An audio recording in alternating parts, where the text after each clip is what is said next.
ایک نوجوان میرے پاس آیا، کہا جی میرا بیوی سے جھگڑا رہتا ہے، بہت سخت ہو جاتا ہے، مجھے کوئی تعویذ دے۔ میں کہا یار میں تعویذ والا پیر کوئی نہیں ہاں، لیکن ایک بات سن لو، بیوی پہ تعویذ اثر نہیں کرتا، جو مرضی تو لکھو۔ اور آپ سے بھی کہتا ہوں، یہ جو بیٹھے ہیں نا عامل، یہاں بھی بہت ہیں، ہاتھ جوڑتا ہوں، یہ سب فراڈی ہیں۔ نہ اپنا وقت ضائع کرو، نہ پیسے ضائع کرو۔ میرے اوپر سایہ ہو گیا ہے، میرے اوپر جن ہو گیا ہوا ہے، میرے اوپر کسی نے جادو کر دیا۔ ہمیں اللہ کے نبی نے کہا ہے کہ آخری دو صورتیں ہر جادو کا توڑ ہیں، قل اعوذ برب الفلق، قل اعوذ برب الناس، یہ پڑھو، کوئی جادو نہیں رہے گا۔ جادوگر اتنے بات کہنے پہ ہر ایک تے پھوکے ماری جاندے ہیں، اتنے ہزار دفعہ اے پڑھو، ایک ہانڈی لے آؤ، ہانڈی دے پھر تھوڑے وال پاواں گے، پھر اے کریں گے، پھر انہوں دم کریں گے، پھر انہوں زمین دباواں گے، اوے الو کے پٹھے ہیں سارے، اور آپ بے وقوف ہو سارے جو ان کے پاس جاتے ہو۔ جس کو رب نے قل اعوذ برب الفلق قل اعوذ برب الناس کی صورت دی ہو، وہ اس کو پڑھے اور آیت الکرسی پڑھے، اس پہ جادو ہو ہی نہیں سکتا۔ اتنے لمبے لمبے وظیفے بتاتے ہیں۔ دیکھو میرا نبی کا وظیفہ سنو۔ ایک شخص آیا، یا رسول اللہ، میں چاہتا ہوں میرا رزق بڑھ جائے۔ اب سب چاہتے ہیں، میں بھی چاہتا ہوں کہ رزق حلال اللہ دے، کھلا دے۔ سوشل میڈیا دیکھو، وہ کتنے وظیفے بتا رہے ہیں، اور میں نبی کا وظیفہ بتاتا ہوں، سب کر سکتے ہو۔ آپ نے فرمایا ادم علی الطہارہ یوسع علیک رزق، با وضو رہا کر، تیرا رزق بڑھ جائے گا۔ بتاؤ کوئی زور لگتا ہے؟ میں پچھلے 30 سال سے باوضو رہتا ہوں، جب سے میں نے یہ حدیث پڑھی، سوتا بھی وضو کے ساتھ، اور جب وضو میرا نہ ہو تو مجھے لگتا ہے کوئی چیز میرے اندر سے نکل گئی ہے، خالی خالی پن محسوس ہوتا ہے۔ وضو والے سے شیطان ڈرتا ہے۔ ایک دفعہ شیطان ہمارے نبی کے پاس آیا، آپ نے فرمایا یار یہ تو بتا تیرے دشمن کتنے ہیں؟ کہنے لگا جی 15 ہیں، 15۔ آپ نے فرمایا کون کون؟ کا پہلا نمبر تو تھوڑا ہی ہے، پہلے دشمن تو میرے آپ ہیں۔ پھر اس نے کہا وہ مومن اور مومنہ جو باوضو رہتے ہیں، وہ میرے بڑے دشمن ہیں، ان سے مجھے بڑا ڈر لگتا ہے۔ وضو کر کے سو، موت آئی شہید مرو گے۔ وضو کر کے سو، وہ ایک فرشتہ ساری رات آپ کے لیے تسبیح پڑھتا رہے گا۔ وضو کی عادت ڈالو، شیطان آپ سے ڈرے گا۔ کتنا آسان وظیفہ میرے نبی نے بتایا۔ تو آپ نے گھروں کی زندگی سمجھائی، تو میں نے اس سے کہا بیویوں پہ تعویذ اثر نہیں کرتے۔ انہوں نے کہا پھر کیا کروں؟ میں کہا جب بھی کھانے پر بیٹھو 2-3 لقمے کھلا دیا کرو اپنے ہاتھ سے۔ کہا اس سے کیا ہوگا؟ میں کہا تو دیکھ لمی کیا ہوگا۔ تو کچھ دنوں کے بعد اس کا فون آیا حال چال پوچھنے۔ میں نے کہا وہ میری بات پہ عمل کیا تھا؟ کہنے لگا نہیں۔ میں نے کہا کیوں؟ کہنے لگا شرم آتی۔ میں کہا الو دے پٹھے، کمزور نہ لڑدیاں تو شرم نہیں آتی؟ اللہ نے عورت کو کمزور پیدا کیا ہے۔ ایک شخص آیا حضرت عمر سے ملنے، تو لے کر آیا بیوی کی شکایت سے، وہ مجھ سے بہت لڑتی ہے۔ آگے دیکھا تو ادھر بھی بیگم نے چڑھائی کی ہوئی تھی، عمر جیسی شخصیت، وہ چھوٹے چھوٹے گھر آواز باہر جا رہی، وہ تھوڑی دیر سنتا رہا، کہنے لگا اس سے تو میرے کو بھی چوکھا کام ہے۔ وہ پیچھے مڑنے لگا، حضرت عمر کی نظر پڑ گئی۔ وہ بھائی خیریت کیسے آئے تھے؟ کہا جی جس کم واسطے آیا سی ادھر اتنے بھی ڈھیر سارا ہو رہا ہے، میں تانوں کی دساں؟ کہنے کیا ہے؟ کہا میری بیوی میں اس سے بہت لڑتی ہے۔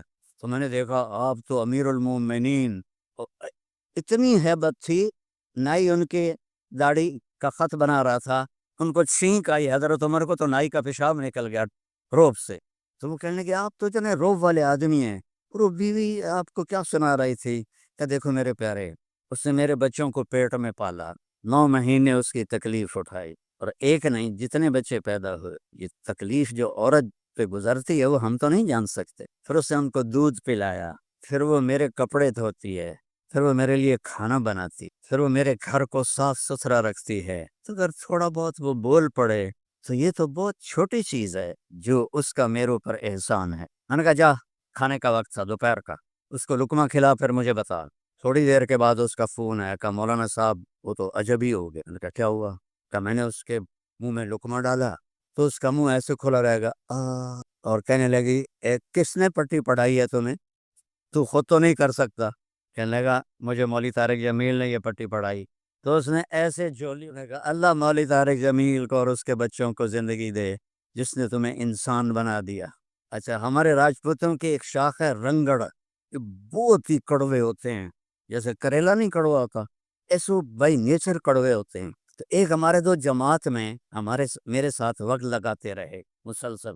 اچھا، میں یہ گھر کی زندگی بتاتا ہوں، عام طور پر علماء نہیں بتاتے، صرف عبادت پہ اٹک جاتے ہیں۔ تو میں نے ایک دن ان کو فون کیا، آگے ان کی بیگم نے اٹھایا، کون بول رہا ہے؟ اورنگڑی میں نے کہا طارق جمیل بول رہا ہوں۔ اچھا، میں نے کہا صدیق بھائی کدھر ہیں؟ باہر گیا ہے۔ میں نے کہا بتا دینا اس کو میں نے فون کیا تھا۔ کچھ عرصے بعد اس کا فون آ گیا صدیق بھائی کا، اور ہنستا جا رہا۔ میں نے کہا کیا ہوا بھائی صدیق؟ کہا میں گھر آیا تو میری بیگم نے کہا کہ وہ تھارے مولوی کا فون آیا تھا۔ میں نے کہا کون سا؟ کہا وہی جس نے تمہیں رنگڑ سے انسان بنا دیا۔ کہنے لگے، میں نے کہا اللہ کی بندی میں پہلے انسان نہیں تھا؟ کہا نہیں۔ تو کیسے؟ کہتا ہے بتا ہماری شادی کو کتنے سال ہوئے؟ میں نے کہا 27 سال۔ کہا 27 سال میں کبھی مسکرا کے بولا ہے میرے ساتھ؟ تو کہنے لگا میں سر کو جانے لگا کہ واقعی میں تو کبھی بھی اس کے ساتھ ہنس کے نہیں بولا تھا۔ میں نے جب 1999 میں شروع کیا حسنین کو، تو میرے سامنے 3 چیزیں تھیں۔ ایک، ان کا علم رسوخ ہو، جس کے لیے عربی کا سمجھنا بہت ضروری ہے، تو عربیت ایک چابی ہے، دینے والا کون ہے۔ دوسری میری تمنا تھی کہ ان کے اخلاق اچھے۔ آپ سے پہلے جتنے بچے یہاں سے نکلے ان سب کی میں نے تعریف سنی لوگوں سے، اور ایک چیز جو میں اضافی طور پر اس کی زبردستی پابندی کرواتا رہا کہ صاف ستھرے رہو، خوش لباس رکھو۔ تو مجھے یہ ساری چیزیں وصول ہوں کہ آپ کے بچے دور سے پہچانے جاتے ہیں۔ میں ان کا کیسے؟ ایک دفعہ ایک آدمی نے میرے پر بڑی چڑھائی کی، تم تبلیغ والے منافق ہو، کہتے کچھ ہو کرتے کچھ ہو، تمہارے قول اور فعل میں بہت فرق ہے۔ جب ان کا غصہ اتر گیا تو میں نے ان سے کہا بھائی 100 نمبر تو اللہ نے بھی نہیں مانگے، آپ کیوں مانگتے ہو؟ اللہ نے کہا ہے فمن ثقلت موازینہ، جس کی نیکیاں بڑھ جائیں گی، گناہ تھوڑے ہوں گے تو پاس کر دوں۔ تو 100 نمبر تو اللہ نے بھی نہیں کہا کہ ایک گناہ تیرے کھاتے میں نہیں ہونا چاہیے۔ 100/100 نمبر لے گا تو جنت دوں گا، نہیں تو ریپٹ مار کے جہنم میں ڈالوں گا۔ تو 100 نمبر تو اللہ بھی نہیں مانگتا، اسے پتہ ہے میرا بندہ کمزور ہے، کبھی گناہ کرے گا کبھی نیکی کرے گا۔ تو وہ کہتا ہے جس کے پاس 51 نیکیاں ہوئیں اور 50 گناہ ہوئے تو لوں گا تو 51 جھک جائیں گے نا، 50 معاف۔ میں مثال دے رہا ہوں، ہمارے علاقے میں ایک زمیندار تھے، وہ ذکر بھی بہت کرتے تھے، گالیاں بھی بہت دیتے، ادھر سبحان اللہ تیرے فلانے الحمدللہ کے ساتھ پھکڑ تولتے تھے، ساری زندگی وہ ایسا ہی کرتے رہے۔ جب وہ فوت ہو گئے تو کسی نے ان کو دیکھا تو انہوں نے پوچھا کہ میاں صاحب آپ کے ساتھ کیا ہوا؟ آپ تو گالیاں بہت دیتے تھے۔ خود انہیں یہ پوچھ رہا ہے آپ تو گالیاں بہت دیتے تھے، تو آپ کے ساتھ کیا ہوا؟ کہ اللہ تعالیٰ نے میرے ذکر اور میری گالیوں کو تولا تو میرا ذکر بڑھ گیا تو میری بخشش ہو گئی۔ اللہ نے بھی کاؤنٹنگ رکھی ہے، پرفیکشن مانگی ہی نہیں۔ اگر اللہ پرفیکشن مانگتا تو پھر آپ کہتے تم کرتے کچھ ہو کہتے کچھ ہو۔ اگر میں کہتا صحیح ہوں تو ایک نیکی تو کر رہا ہوں، اور کرتا نہیں ہوں تو ایک گناہ کر رہا ہوں۔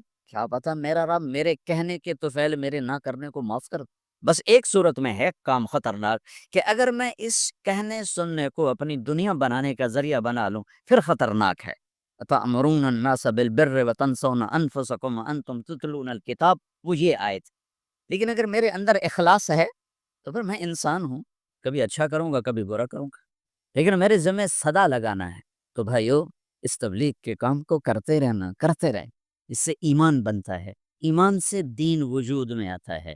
دین کے 2 حصے ہیں، ایک عبادات ہے جس میں نماز سب سے اہم ہے، پھیری پہ ہو گھر پہ ہو نماز نہ چھوڑو۔ رمضان کے روزے ہیں، اللہ پھر رزق زیادہ دے دے، حج کرو، زکوٰۃ دو، لیکن عبادات بڑی محدود ہیں، اور اس میں کثرت اللہ نے مطالبہ بھی نہیں کیا، بلکہ اللہ تعالیٰ نے اس میں اعتدال ہی کو پسند فرمایا ہے۔ اللہ تعالیٰ نے ہمارے نبی لمبی لمبی نمازیں پڑھتے تھے تو اللہ تعالیٰ نے روک دیا کہ ما انزلنا علیک القرآن لتشقی، میرے نبی میں نے تمہیں قرآن اس لیے نہیں دیا کہ تو لمبی لمبی نمازیں پڑھ کے تھکتا رہے، درمیانہ چل درمیانہ چل۔ اللہ کے نبی نے تبلیغ میں زیادہ زور دکھایا تو اللہ نے اس پر بھی کہا فلا تذهب نفسک علیہم حسرات، اتنا غم نہ کیا کر کے تو خود ہی ہلاک ہو جائے، نہیں ایسا نہ کر۔ تو عبادات محدود ہیں اور اس میں اعتدال مطلوب ہے۔ سارا دن مصلی پہ بیٹھنا یہ اللہ نہیں دیکھنا چاہتا، اللہ یہ دیکھنا چاہتا ہے کہ باہر جاتا کہ میں دیکھوں کہ اب تو کیا کرتا ہے۔ دوسرا حصہ اس کا اخلاقیات ہے، آپس کی معاشرت ہے۔ دین جو اثر انداز ہوتا ہے وہ معاشرت سے اثر انداز ہوتا ہے، عبادت سے نہیں، عبادات سے نہیں۔ عبادت تو مسجد کے اندر ہے یا مصلی پر گھر کے اندر ہے، روزہ اندر کی چیز ہے، حج بیت اللہ میں ہے، زکوٰۃ مسلمان کو دی جاتی ہے۔ تو دنیا میں دین پھیلنے کے لیے اور اپنوں کو دین پر کے قریب کرنے کے لیے جو سب سے بڑا عمل ہے وہ بھائیو اچھے اخلاق ہے۔ یہ دوسرا حصہ میں آج بیان کرنا چاہتا ہوں۔ اللہ کے نبی نے فرمایا ایو اور الاسلام اوثق، مجھے بتاؤ اسلام کا سب سے مضبوط عمل کیا ہے؟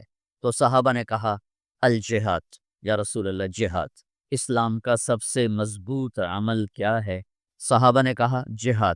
تو آپ نے کہا وحسن وما ہوا بھی، ہاں ہاں جہاد بہت اچھا عمل ہے لیکن سب سے بڑا عمل نہیں ہے، سب سے مضبوط عمل نہیں۔ انہوں نے کہا جی الصلاۃ، نماز۔ تو ہم نے کہا ہاں وحسنۃ وما ہی بہا، نماز بھی بہت اچھی چیز ہے لیکن وہ نہیں جو میں پوچھ رہا ہوں، سب سے اعلیٰ، سب سے اوپر، سب سے مضبوط نہیں۔ تو انہوں نے کہا جی الحج، حج۔ تو آپ نے کہا حج بھی بہت اچھا عمل ہے لیکن وہ نہیں جو میں نے پوچھا ہے۔ تو صحابہ نے کہا جی روزہ، آپ کا روزہ بھی بہت اچھا ہے لیکن وہ نہیں جو میں نے پوچھا ہے۔ تو پھر صحابہ نے کہا یا رسول اللہ پھر آپ ہی بتائیں، ہمیں تو نہیں پتا۔ تو ہمارے نبی عبادات سے اوپر لا رہے ہیں، اپنے ساتھیوں کو عبادات پہ قائم کر دیا۔ ہر آدمی نمازی بن چکا ہے، ہر آدمی روزے دار بن چکا ہے، ہر آدمی مالدار زکوٰۃ دینے والا بن چکا ہے، اور ہر آدمی حج کا جذبہ پیدا کر چکا ہے۔ اب آپ ان کو اخلاق پہ لانا چاہتے ہیں، چونکہ اسلام کی تکمیل اخلاق سے ہے۔ اسلام کو تشبیہ دی گئی ہے گھر کے ساتھ، بنی الاسلام علی خمسن، تو بنیا کا لفظ عمارت پر بولا جاتا ہے۔ تو اسلام کی بنیاد میں ہے کلمہ، نماز، روزہ، حج، زکوٰۃ۔ اگر اس مسجد کی بنیادیں بھر دی جائیں تو اس کو مسجد تو نہیں کہیں گے نا، ہاں جی بنیادیں ڈال دی ہیں، چھت ڈالنی ہے، جب چھت پڑے گی تو پھر یہ مسجد کہلائے گی۔ تو اسلام کی بنیاد قائم ہو چکی تھی، اب آپ چھت ڈالنا چاہتے تھے۔ چھت کیا ہے؟ وہ اچھے اخلاق ہیں، تو اب آپ ان کو اوپر لا رہے ہیں، اوپر لا رہے ہیں۔ تو آپ نے جب پوچھا تو انہوں نے وہی کہا جو انہوں نے ابھی سیکھا تھا، نماز، روزہ، جہاد، حج، لیکن آپ نے سب کی نفی کر دی، نہیں یہ بھی نہیں، یہ بھی نہیں، یہ بھی نہیں، یہ بھی نہیں۔ اچھا یا رسول اللہ آپ بتائیں۔ تو آپ نے فرمایا ان اوثق عر الاسلام الحب للہ والبغض للہ، اسلام کا سب سے مضبوط عمل وہ آپس میں اللہ کے لیے محبت کرنا ہے۔ اسلام کا سب سے مضبوط عمل وہ آپس میں اللہ کے لیے محبت کرنا ہے۔ اسلام کا سب سے مضبوط عمل وہ محبت ہے، اللہ کے لیے بغض ہے، اللہ کے لیے محبت ہے، یہ اسلام کا سب سے مضبوط عمل ہے۔ تو بھائیو یہ چھوٹا سا معاشرہ اسلامی بن جائے، اس کے لیے بنیاد میں نے پہلے بتا دی، اب چھت بتا رہا، وہ ہیں اچھے اخلاق۔ اللہ تعالیٰ نے جب ہمارے نبی نے نماز لمبی پڑھی تو اللہ نے کہا درمیانی پڑھو، میں نے ابھی بتایا۔ تبلیغ میں دکھ زیادہ جھیلا تو اللہ نے کہا درمیانہ چلو۔ لیکن جب اللہ کے نبی نے اخلاق بلند کیے، اخلاق، تو اس پر بھی اللہ تعالیٰ فرماتا میرے نبی ذرا اتنا نرم نہ ہو، تھوڑا سا سختی دکھا، آنکھیں دکھا، تھوڑا شوں شاں کر ہیں۔ تو میرے رب نے کیا کہا؟ واہ، میرے رب نے آپ کے اخلاق کی جیسی تعریف کی ہے، آپ کے کسی عمل کی ایسی تعریف نہیں کی۔ نماز کو کہا معتدل، اعتدال، دعوت کو کہا اعتدال، اور اخلاق کو کیا کہا؟ انک لعلی خلق عظیم، اور اس کو طاقت پہنچائی قسم اٹھا کے، نون، پھر قسم اٹھائی قلم کی جو علم کا ذریعہ ہے، والقلم وما یسطرون، مجھے قسم ہے قلم اور اس کی تحریر کی، ما انت بنعمت ربک بمجنون وان لک لاجرا غیر ممنون۔ ان دو آیتوں کو چھوڑ کر اگلی جو آیت آ رہی وانک لعلی خلق عظیم، اے میرے محبوب میں قسم اٹھاتا ہوں قلم اور اس کی تحریر کی، تیرے اخلاق بڑے عالی شان ہیں۔ یہ نہیں کہا تیرے اخلاق بڑے عالی ہیں، انک لعلی، علا، علا کا یہاں بہت عظیم الشان کردار ہے۔ علا یہ بتا رہا ہے کہ اے میرے نبی جتنے اخلاق تصور کیے جا سکتے ہیں وہ سب تیرے تابع ہو چکے ہیں، اور تو ان پہ سوار ہو چکا ہے، تو ان پہ چھا چکا ہے۔ علا چھا جانے کے لیے ہوتا ہے کہ تمام اخلاق تیرے غلام ہو چکے ہیں۔ ایک دفعہ آپ نے فرمایا اچھے اخلاق 360 قسم ہیں، 360 قسم، 360 صفات کا مجموعہ اچھے اخلاق۔ کوئی ایک صفت کسی کو مل گئی تو جنت میں چلا جائے گا۔ تو ابو بکر رضی اللہ عنہ سامنے بیٹھے تھے، کہنے کہ یا رسول اللہ افی منہا شیء، ان 360 میں کوئی میرے اندر بھی کچھ ہے؟ تو آپ نے کہا تیرے اندر سارے کا سارا، کوئی کمی کوئی دور ہے۔ یہ آپ نے اور کسی کو نہیں کہا، صرف آپ نے یہ ابو بکر سے فرمایا کہ ابو بکر تیرے اندر پورے اخلاق 360۔ تو بھائیو آپس کی محبت اور اچھے اخلاق یہ اسلام کا سب سے چوٹی کا سبق، سب سے اعلیٰ درجے کا سبق۔ ایک خاصی میں زولوجی کا تھا وہ پریکٹیکل، اب مجھے کو آتا جاتا کچھ بالکل مجھے اب یقین میں نے اسی طرح پاس ہوا. تو جمعے کا دن اس دن میں نے بڑے اہتمام سے جمعہ پڑھا. جمعے میں ایک گھڑی ایسی ہے کہ جو دعا مانگو قبول ہو جاتی ہے. جمعے کے دن 24 گھنٹوں میں ایک گھڑی ایسی آتی ہے جو دعا آپ مانگو گے تھک جائے. تو اس دن مجھے لگتا ہے کہ اسی گھڑی میں میری دعا اوپر گئی. تو میں گیا مسجد بڑے اہتمام سے, نہا دھوتے کپڑے بٹاتے, جو کھڑ کے بہ گئی, اللہ مجھے تو کچھ نہیں آتا, میں ابھی جا کے سو جاؤں گا, تو مجھے خواب میں سارا دکھا دینا کیا کیا آنے والا. وہ ہو سکتا ہے وہی گھڑی قبولیت کی تھی. میں آیا نماز گھر اور کتاب اٹھا کے یوں رکھی اپنے سرانے اور سو گیا. پھر میرے 5 منٹ 10 منٹ 15 منٹ آنکھ لگی ہوگی, میں نے دیکھا میں لیبارٹری میں بیٹھا ہوں اور میرے سامنے خرگوش بے ہوش آنے لگے اور وہ رکھے گئے. اس کے بعد لیفٹ سائڈ سے ایک ایگزامینر اندر آتا ہے, یا سلیولیس شرٹ سفید اور گرے رنگ کی اس نے پتلون پہنی ہے, اور وہ 5 سوال لکھاتا ہے اور کہتا ہے کوئی سے 4 حل کرے. میری جو آنکھ کھلی, مجھے 5 کوسچن یاد تھے کہ کیا اس نے کہا ہے. اور خرگوش میں زیادہ کہے گا بھئی ڈسیکشن کر کے ڈائجسٹر سسٹم دکھاؤ یا اس کا لیور سسٹم دکھاؤ. تو میں نے خرگوش کو پڑھ لیا اور وہ 5 سوال پڑھ لیے. جب میں پہنچا پریکٹیکل کے لیے تو میں نے دیکھا بے ہوش خرگوش ہمارے سامنے آنے لگے. میں کہہ رہا بھائی پہلی گل تو پوری ہو گئی, سرگوش آگ سرگوش آگ. اب بچہ میں اسی کہتا ہوں میری دعا اس گھڑی میں گئی, وہ گھڑی چھپی ہوئی ہے, کسی کو بھی مل سکتی ہے کسی وقت. مجھے اس دن وہ مل گئی. ادھر سے آیا ایگزامینر, سلیولیس سفید شرٹ اور گرے پتلون, میں کہا اے گل بھی پوری ہو گئی. اس کے بعد اس نے 5 سوال لکھائے. ان میں ایک کوسچن وہ تھا جو میرے خواب میں نہیں تھا, اور 4 وہ تھے جو میرے خواب میں تھے. اور اس نے کہا کوئی سے 4 حل کرے. میں کہا اے اللہ ہم نے حل کر دینا. میں یاد کر کے آیا بیٹھا تو تھا.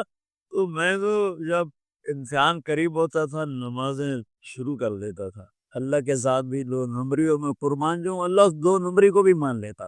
سر بھائی دعا قبول کرو, پاس کر دو, فیل نہ کرو, پاس کر.